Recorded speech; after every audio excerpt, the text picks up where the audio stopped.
Well guys, welcome to Chase's Theater. Hunter is back. Again, guest starring, helping me review the Lego Movie 2. I thought the Lego Movie 2 was a lot of fun.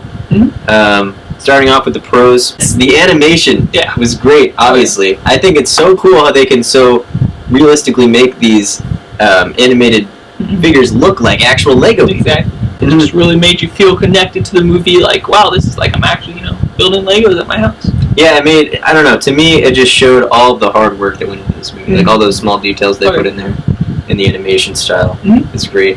Oh, yeah. I also really liked the continuity of it. It picks up right after where the first Lego movie leaves off. And then there's like a little time jump there. It says 5 years later. Then it shows the kids who are now 5 years older than they were. So I really liked that, how they had the continuity there. And it was cool just because it's like present time. Because 5 years ago was when the first one came out. 5 years later. Exactly. Like they're keeping up with present time and everything. So it was really cool. They even had some jokes in there from the first one that made it feel connected to it, which I really liked. Yeah. So what do I think is the best character in this movie? Batman. Oh, Batman for sure. That's what I was going to say. Oh my gosh. Batman was so funny. It was just... he was for sure the best part of the movie. I agree. Will Arnett does such a good job voice acting for him. And I think Chris Pratt does a really good job as well. Yeah, Chris Pratt's still, amazing, but Yeah, he did both his old character Emmett and this new character in the movie, Rex Dangervest, which I thought was a really cool new character. I liked how extreme he was about everything, training raptors to work for him in an office. Which is, ironic because Chris Pratt was in the Jurassic World movies and was the raptor trainer, so it's kind of funny because, he's voicing this actor and also... Which I didn't even make that connection until after the movie. Well, that's sad. I thought the new twist in this movie, it was awesome. It was not something I saw coming by any means. I agree. I didn't see it coming. I thought it was a good addition to the story. Oh, yeah. Really made the story... it lifted it up, made it not drag so much when that twist happened. Yeah, because it was dragging up to that point, and it helped close the movie out. And you knew, okay, this is the end of the movie. One last pro is that there were a lot of positive messages in it, just like the first Lego movie. I liked how in the first one, the message is like the dad can play with the kids. This one, it's more like a brother can play with his sister and how he can connect with her as she looks up to him. Even though they had different playing styles and liked the different, things, they're still able to come together. Yes, I really like the positive messages they threw in there. And it was definitely, they really focused in on that, on this movie, is that message. That's not something, it was at the end of the movie last time that they really, put that together.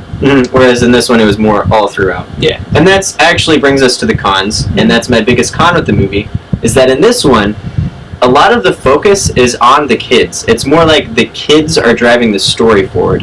When we were in the Lego world, it was sort of like we were just waiting around for whatever the kids would do next. Exactly. As opposed to the first one, where it was just basically the entire movie was in the Lego world, and the story just all took place there.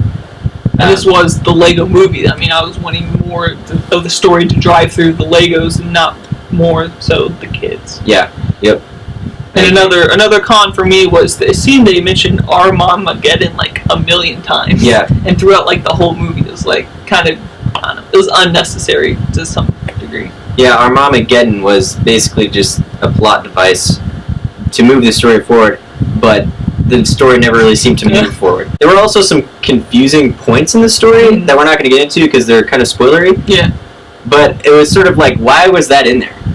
And it was a little bit confusing to me even on some of them. It was very unnecessary at times. It just didn't really serve the story much purpose. Yeah. So I don't know why they needed to put it in there. Kind of confused me at times.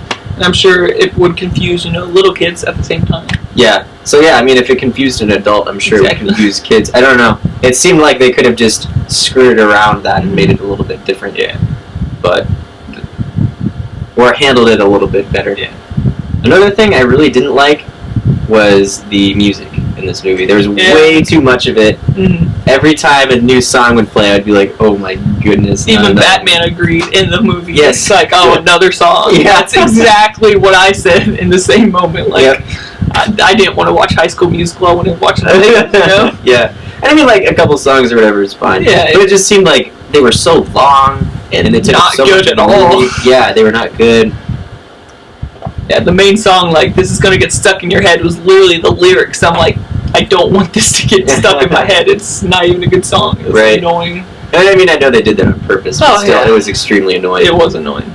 And even the "Everything Is Awesome" was a great song in the first one, and then they went on with this one. They said "Everything Is Not Awesome," and so it kind of seemed unoriginal to some degree.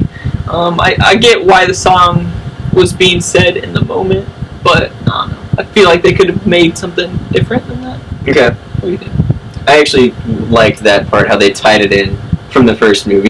We all have different opinions. Indeed we do. This movie was not as funny at all as the other two Lego movies. I really appreciated they had a lot of adult humor in there, which was, it made me laugh. Oh yeah, for sure. But it wasn't near as funny as the Lego movie, the first one, or the Lego Batman movie, which I thought was hilarious. Oh, that one was awesome. Yeah, because I hadn't watched the original Lego movie until like earlier or late last year. And I watched it and it like made me laugh, like genuinely, like I hadn't laughed at a movie like that in a long time. And so I was expecting a lot with this movie. It kind of let me down a little bit. Yeah, I agree. This movie did let me down. It was still overall a good movie. It just didn't live up to the hype, I guess. Would you give it a positive rating out of 10? Oh yeah, I would. I'd give it a 6 out of 10. Okay. I'm going to give the Lego Movie 2 a 7 out of 10. Okay, that's fair. I mean, again, I would recommend watching it, especially if you like the first one. Especially, I mean, kids. Definitely take your kids to watch it. Oh, yeah. For sure. It's worth watching. It's just nothing special, I would say. Yeah, I would agree. Yeah, like you said, if you like the first one, give it a watch. Oh, yeah. But not necessary. Yeah. If you don't watch it, you're not missing out on anything special. Yeah, I agree. Whereas at the first Lego movie, I'm like, watch this movie. Please, do yourself a favor.